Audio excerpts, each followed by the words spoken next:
Before we begin, make sure to smash that like button, subscribe to our channel, and click the notification bell for more amazing videos. Antiques Roadshow item gets the army involved. Everyone in the room didn't know what to expect before the man pulled it out.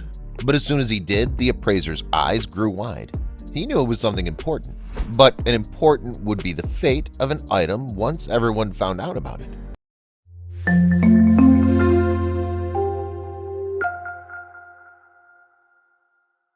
Cleaning duty was what Nathan Crinn and Larry Jenner found themselves doing after a long day. This wasn't irregular. Actually, everyone in the group, including the military, had to put in their effort to keep things tidy. But the task this time was quite different. They were told that they had to clean out one of the buildings that hadn't been used in forever. It was going to become a place for storage.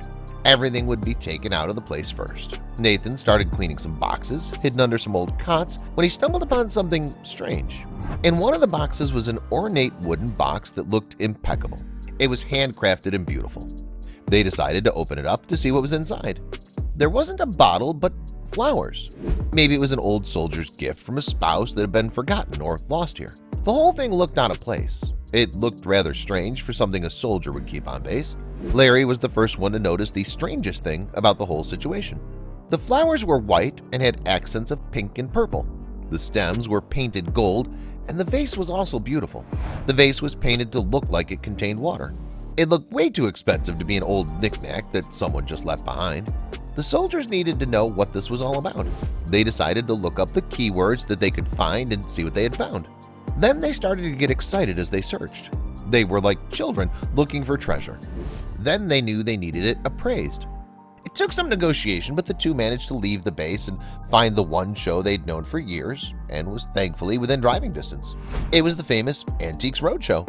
Larry and Nathan were already giddy, but they needed a professional evaluation. The appraiser started their questioning, which was standard, the who, where, and what, etc. Only more questions were raised as the appraiser examined the engraving. Nathan and Larry saw the key, QOWH, South Africa, 1900. From their research, the men concluded that the delicate sculpture had been gifted to their regiment for their help during the Boer War, 1899 to 1902. Long ago, some oblivious soldier had thought it a simple trinket and tucked it away. If they had known who made it, they would have never shoved it away like a bad Christmas tree. The creator was none other than Fabergé, the man and his family firm who made all those famous eggs that sell for millions, had also done previous studies using flowers as a theme. It was this practice with flora that had developed his skills to the renowned artist. But that's not all. Other floral examples have been found over the years. Enameled cornflowers and turquoise forget-me-nots sold for hundreds of thousands of pounds each. Larry and Nathan had an idea of the value, but they still braced for the final number.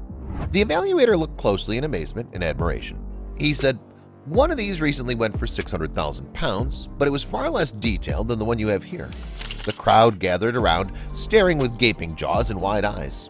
Nathan and Larry beamed with pride. But there was a coming problem they weren't prepared for. It shouldn't have surprised them, but the moment they were called into their superior's office, they knew something was wrong.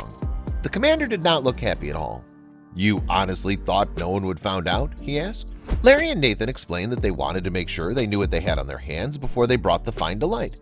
After all, it was a gift specifically for their regiment, and they were worried it would just be whisked away and sold to fund the General Army, or just stuck in a museum without proper credit.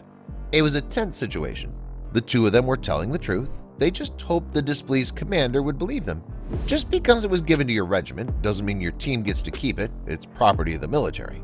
"Please don't sell it, sir," Nathan begged. "It would make a beautiful showcase. It would—" Their commander raised a hand, signaling for him to stop speaking. "We're keeping it. Don't worry. We're also going to go back to the show with our own update." The Army was serious about knowing exactly what was on their hands, and also a better evaluation. So with two of them in full uniform, they went back to the show, and their third guest, a military historian, joined them. The final number was jaw-dropping. "I'm going to tell you, in my opinion, that this is worth £1 million. Everyone in the crowd gasped. Nathan and Larry did their best to keep their cool and remain professional, but inside they were jumping with joy. What the historian said next made them feel all the more fantastic. He grinned and said, "Goodness gracious. Well, I'm supposed to say now that it's not for sale." In the end, the two men got what they wanted. the flower on display, a note about their regiment, and another notation that the two of them had made the discovery. Please share this with your friends and family.